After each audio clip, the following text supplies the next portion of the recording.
The internet is a graveyard of forgotten media.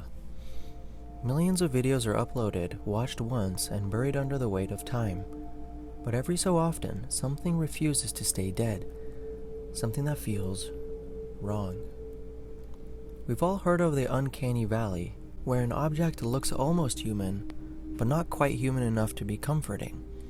Instead, it triggers a primal red flag in our brains, a warning that says, stay away. In 2009, a video surfaced on YouTube that became the definition of this fear. It didn't have jump scares, it didn't have gore, it just had a pale, rubber-skinned woman, a synthesizer, and a voice that sounded like it was being dragged out of a nightmare. This is the story of I Feel Fantastic, a video that convinced the internet it was watching the confession of a killer, only to reveal a reality that was, in some ways, even stranger. If you were on the internet in the late 2000s, you've likely seen her. She's known as Tara. The video, titled simply, I Feel Fantastic, features an animatronic mannequin dressed in various outfits, sometimes casual wear, sometimes a black dress. Her skin is pale, almost gray. Her eyes are dead, black voids. And for 2.5 minutes, she sings over a jarring, primitive synth track. The movements are jerky. The mouth barely syncs with the audio. But it's the lyrics that truly unnerved people. She repeats the phrase, I feel fantastic, over and over, almost like a mantra. But then the song shifts. The pitch drops slightly, and the lyrics change to a frantic, repetitive command. But the moment that cemented this video as an internet legend happens about halfway through. The camera cuts away from the android entirely. For a few lingering seconds, we are shown a silent, zoomed-in shot of a backyard, a patch of grass, and some leaves. Then, just as abruptly, it cuts back to Tara, who continues her loop. But why show the grass, and why the sudden cut? Human beings hate unanswered questions. When we see something we can't explain, we invent a story to fill the gaps. And for I Feel Fantastic, the story the internet invented was horrifying. The prevailing theory was that the video was the work of a serial killer. The theory also claimed that this was the burial site. The camera was zooming in on the exact spot where the real woman's body was hidden. But then it turns out the video wasn't uploaded by a killer. It was a music video. In the early 2000s, John was a robotics enthusiast and amateur musician based in Canada. He wanted to revolutionize pop music. He built Tara himself using $2,000 worth of materials. He programmed her movements, wrote the songs, and filmed the videos in his home. Around 2006, John stopped updating his website. He vanished from the online world. 3 years later, in 2009, a user named Creepy Blog re-uploaded his work to YouTube, stripping away the content and turning his passion project into a horror legend. Over the years, fake channels claiming to be John have popped up, but these have largely been debunked as copycats or people who have managed to find the original DVD files. The real Tara, the wire and silicone sculpture that haunted our screens, is likely sitting in a basement somewhere, gathering dust, or perhaps she was dismantled years ago. I Feel Fantastic remains one of the internet's most effective accidental horror films. It proves that intent doesn't always matter. John wanted to bring joy. He wanted to create life. Instead, he created a digital ghost that has outlasted his own online presence. We fear Tara not because she is a monster, but because she is a hollow reflection of ourselves. She sings, she moves, she wears our clothes, but there is no one home. In that silence in the backyard shot, we are left wondering, does she really feel fantastic?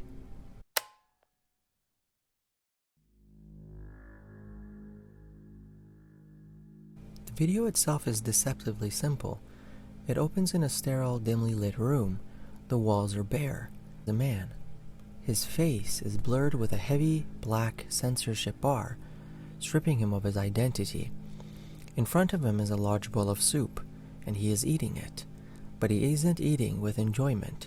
Emerging from the dark doorway are two figures. They are dressed in oversized, grotesque costumes. Characters with large, rounded heads and black, staring eyes. They look like mascots from a children's show, but there's nothing friendly about them. They approach the man. One of them begins to pat him on the back. It's a gesture that should be comforting, but here it feels possessive, threatening. The man flinches and begins to cry. His sobbing is audible, raw and terrified, yet he keeps eating. At some point, one of the characters rushes towards him. The video cuts to black shortly after. What did we just watch?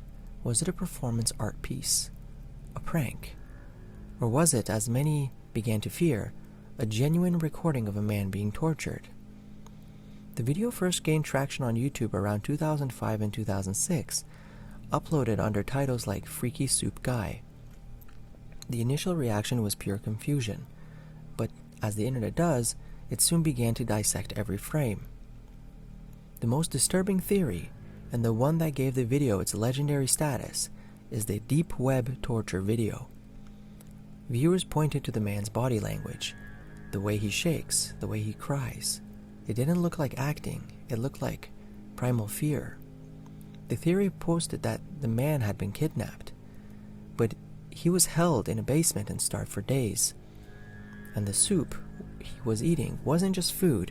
Some speculated it was made from the remains of his own family, and he was forced to consume it by his captors. The mascots were the kidnappers, mocking him in his final moments. While there is zero evidence for this aspect, the idea stuck. The investigation eventually led away from the dark web and towards a performance artist named Raymond.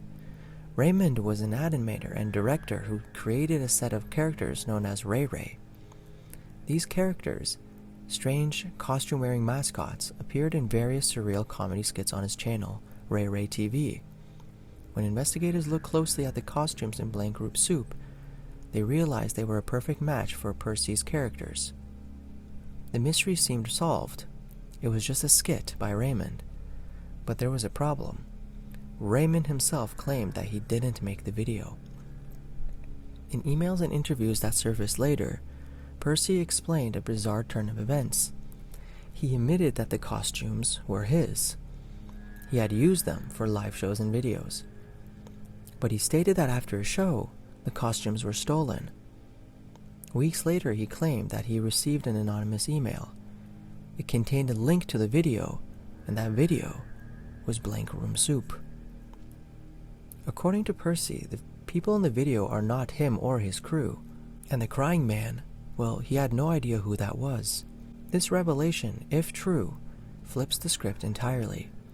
It means the video isn't just some weird art. It's a documentation of a crime, the theft of the suits, and potentially something darker. It implies that whoever stole the costumes decided to film a terrifying video with them, perhaps using a homeless man or an unsuspecting victim to play the role of the soup eater. Of course, skeptics argue that the stolen costume story is just part of the act. Yet, the mystery remains unresolved.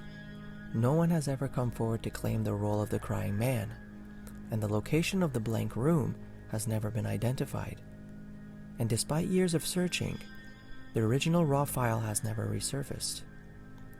What we are left with is a piece of media that sits in a permanent gray area. If it is art, it is masterfully disturbing. But if it is real, then somewhere in a basement we will never find, two people put on stolen mascot heads and a terrified man for a camera, and we have all been watching it for entertainment. Whatever the truth, Blank Room Soup remains as a reminder that on the internet, context is a luxury, but sometimes all you get is the fear.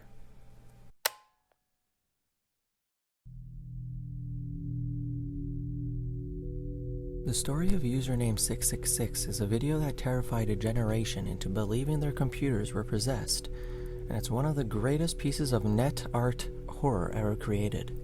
The video is presented as a screen recording. We see a user's desktop.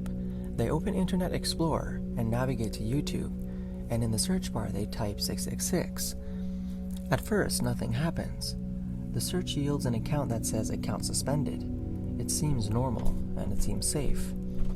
But then the user does something that became a ritual for anyone brave enough to try this themselves. They hit the refresh button over and over and over again. And with every click, the page begins to decay. The text account suspended starts to glitch and shifts into strange alien characters. The familiar white background of YouTube begins to rot, turning into a sickly, visceral red. The layout of the page breaks apart, and suddenly, he is in. The channel loads.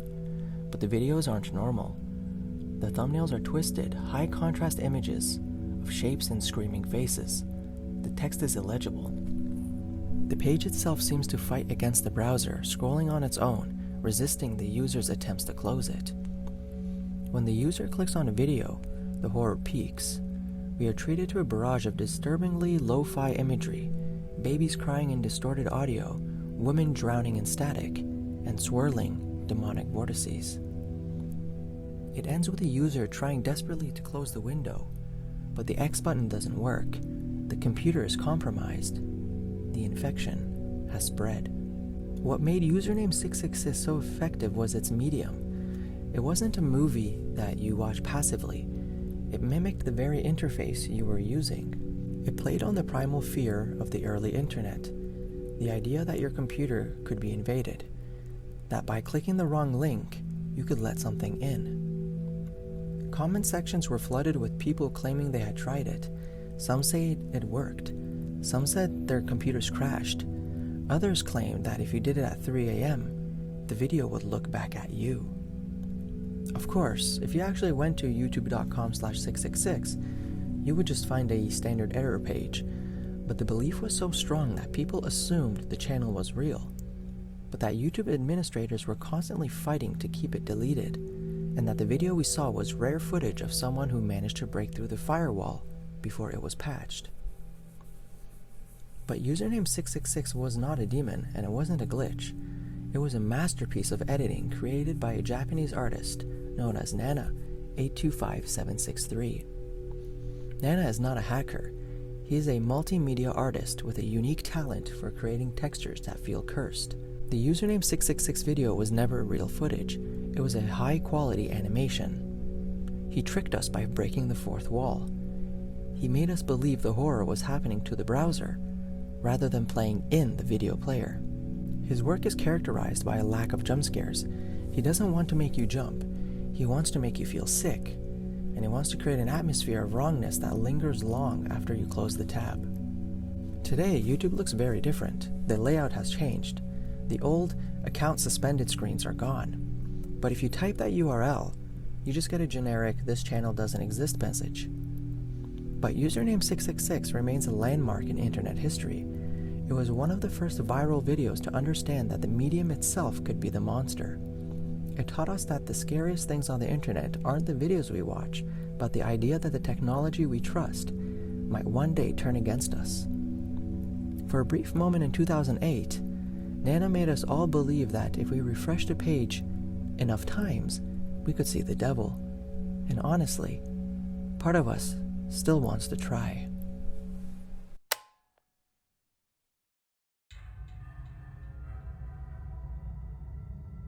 The Wyoming Incident, a video that claims to be a recording of a hijacked signal from 2006, a signal that didn't just interrupt a program, but allegedly physically harmed those who watched it.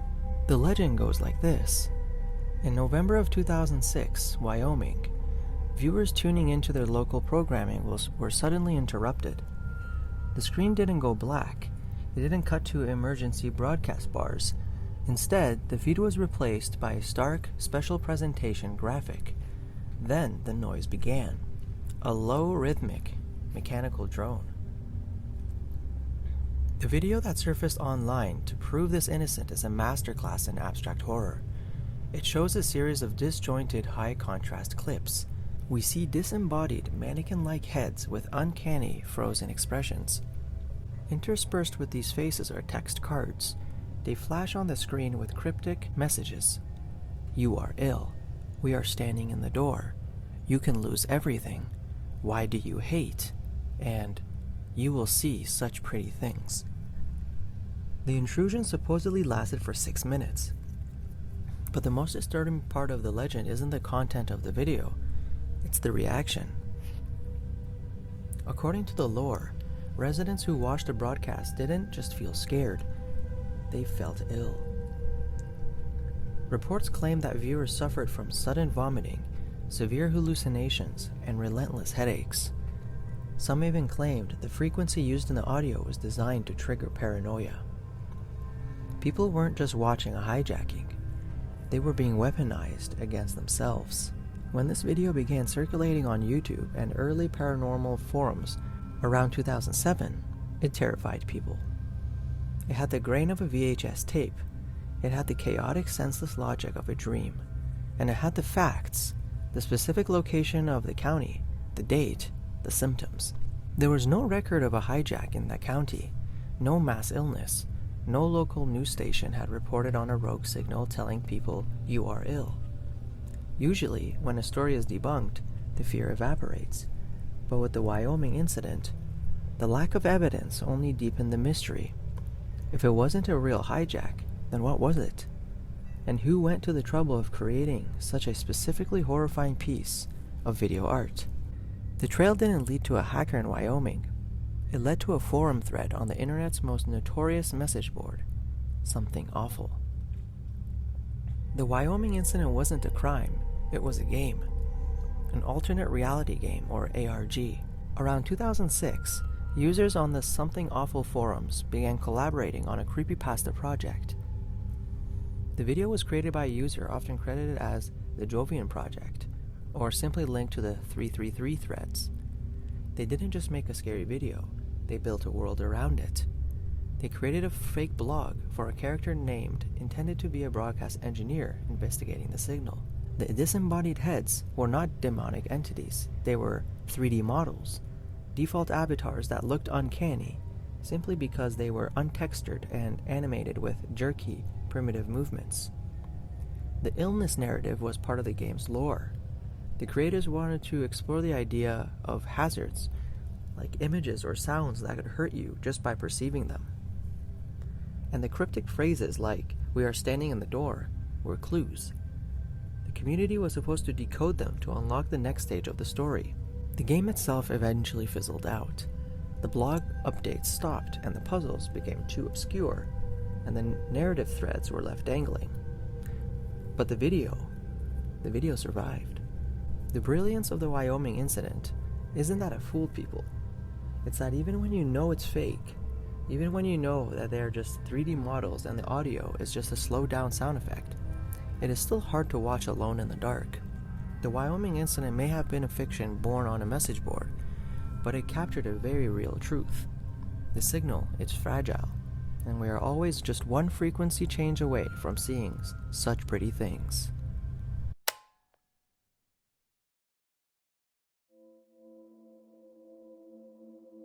We have all had the dream.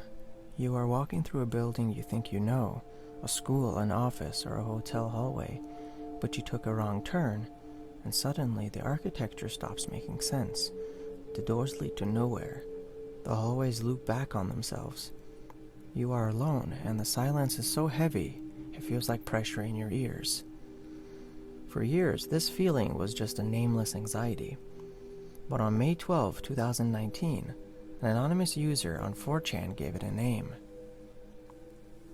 It was a perfect piece of microfiction. But in January 2022, a video appeared on YouTube that took this static image and turned it into a living, breathing nightmare. This is the story of the Backrooms found footage. A video begins in the most mundane way possible. We see shaky VHS-style footage of a group of teenagers filming a movie in the 1990s. But then, the cameraman stumbles. The camera spins violently, and when the motion stops, the sky is gone, and the grass is gone. He is lying on a damp beige carpet. The walls are covered in peeling, monochromatic yellow wallpaper, and above him fluorescent lights flicker with buzz. He calls out to his friends, but there's no answer. He stands up and begins to walk. What follows is 9 minutes of pure claustrophobic exploration. The geography is impossible. Rooms lead to identical rooms. Corridors narrow into tight squeezes or open up into vast, nonsensical pillars. There are no windows and no doors.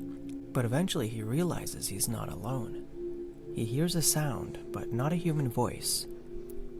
He spots something in the distance and a tall figure made of what looks to be wire and bacteria. The backrooms tapped into a psychological phenomenon known as liminality. A liminal space is a transition point, a hallway, a waiting room, or a rest stop. These are places we are meant to pass through, not stay in. When we are forced to linger there, our brains signal that something is wrong. Unlike traditional horror, the backrooms doesn't rely on the dark. The lights are always on. You can see everything, and that is the problem. You can see that there is nowhere to hide. Most viral videos are one-hit wonders, but this person didn't stop at one video. He began to build a world. Subsequent uploads revealed that this wasn't just a supernatural accident, it was a science experiment. The Backrooms videos remind us that horror doesn't need to be complex. Sometimes the scariest imaginable thing is just emptiness. So the next time you are in an empty office building and you hear that buzzing sound, maybe don't turn the corner.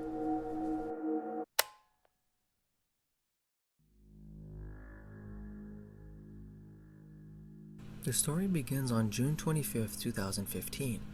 The owner of the channel Obscure Horror Corner, a man named Jamie, uploaded a video titled simply Sad Satan, Deep Web Horror Game. Jamie claimed that a subscriber had sent him a link to the game, found on an Onion forum hosted on the deep web. The file was signed by a user named only ZK. The gameplay Jamie showed was baffling. The player walks through long, monochrome hallways. The textures are jagged and low resolution. The lighting is oppressive. There are no enemies to fight, no puzzles to solve. You just walk. But the audio is where the dread sets in. The sound design is a chaotic mix of slowed-down interviews, distorted music, and screaming. Occasionally, images would flash on the screen. In Jamie's video, these images were unsettling but relatively safe photos of the British royal family, a picture of JFK. It felt like a classic cursed art project. It was weird, it was atmospheric, and it went viral immediately. And people wanted to play it, and that is where the trouble started. Viewers begged Jamie for the download link. Initially, he didn't provide it. But the internet is relentless, and users on 4chan and Reddit managed to crack down an Onion link that claimed to be the game. When they downloaded it, they realized something was wrong. This wasn't the version Jamie played, or at least it wasn't just that. This version is known today as the clone or the unclean version. The gameplay was the same, the hallways, the screaming audio, but the flashing images were different. They weren't just photos of historical figures anymore.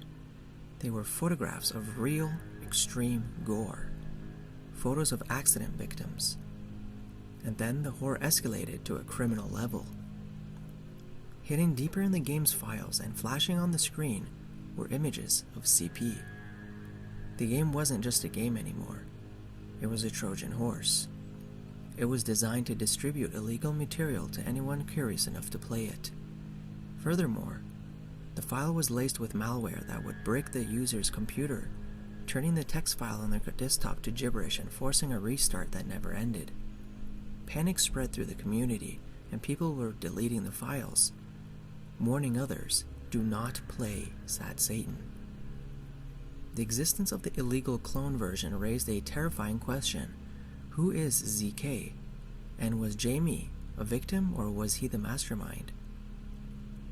The internet detectives turned their gaze on Jamie. First, the deep web link he claimed to have didn't seem to work for anyone else. Second, the clone version appeared suspiciously fast after his video went viral.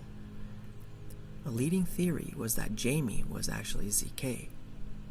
The theory suggests that Jamie created Sad Satan to boost his channel's popularity, and he built the clean version to generate hype. Then, to make the legend of the deep web game feel real, he released the unclean version anonymously, filling it with shock content to traumatize players. However, the inclusion of CP was a step too far, and a mistake that turned the marketing stunt into a felony. After the controversy exploded, Jamie vanished. He gave one final, confused interview denying he was ZK and then went silent, and he hasn't been heard in years.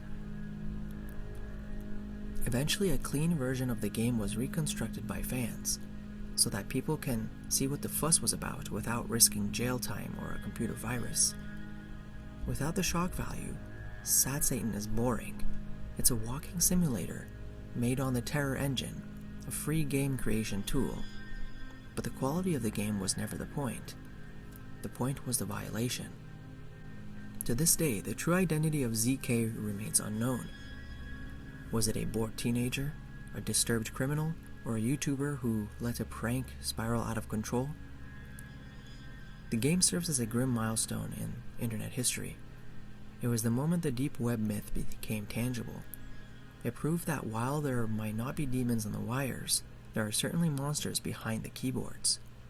And if you ever find a link to a file that promises you to show you what hell looks like, maybe just take their word for it and do not open the link.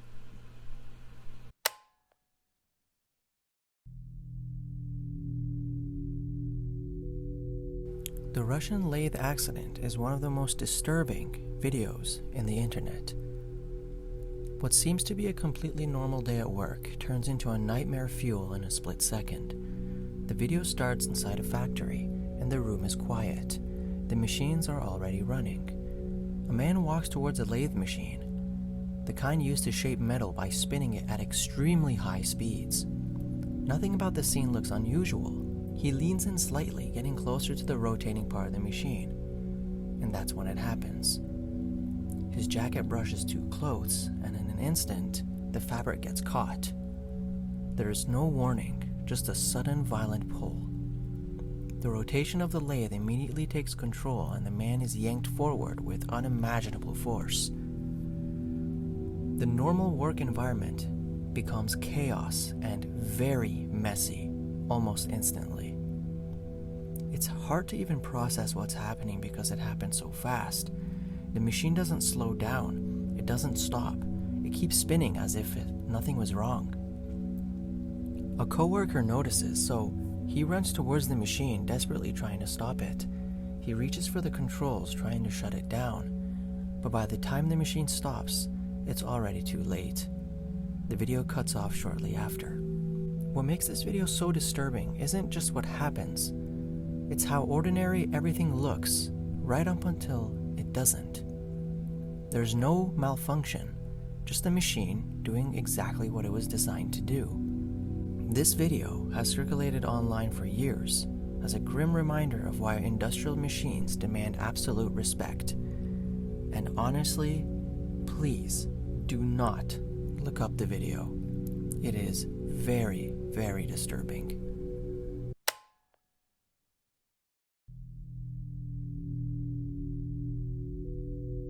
This story, back in 1983, doesn't start with panic, it starts with routine. The location is the North Sea.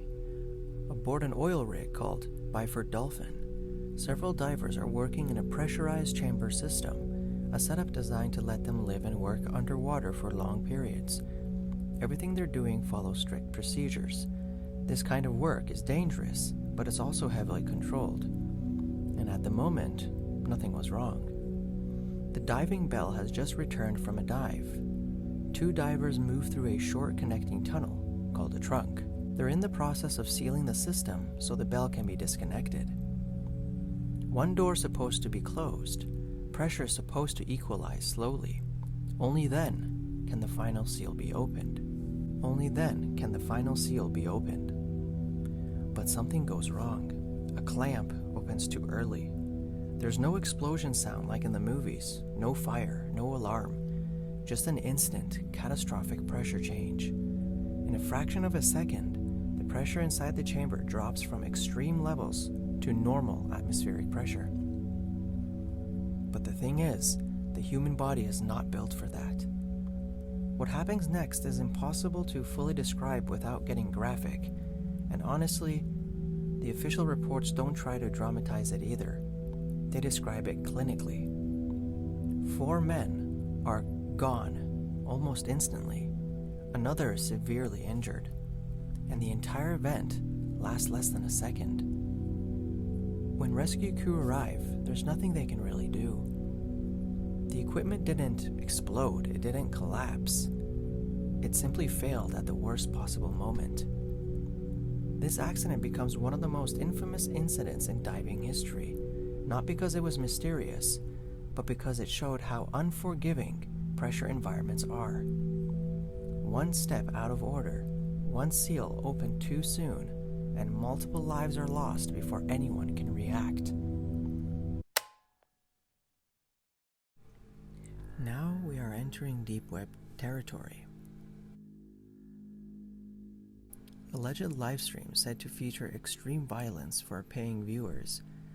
It's widely debated as either real criminal activity or elaborate urban legends, but it's referenced consistently across the deep web lore. Rumored marketplaces is claiming to sell real footage, frequently discussed in deep web icebergs, but never really verified publicly in modern times. This is a criminal case that involves deeply abusive behavior and material that became infamous after law enforcement actually confirmed its existence. Now it's referenced only as a warning example. Underground communities centered around extreme abuse material, known primarily through law enforcement investigations rather than direct exposure. This is an alleged forum dedicated to violent roleplay and real-world criminal discussion, often cited as a case where fantasy and reality blurred dangerously. There are rumors that some early dark web marketplaces contained listings beyond drugs and fraud, sparking debates on how far criminal commerce went. Claims of footage documenting unethical experimentation on people, widely debated and mostly unverified, but it's persistent in deep web mythology. This is a disturbing alias tied to alleged abuse imagery discussed in forums, usually mentioned without detail due to the severity of the accusations.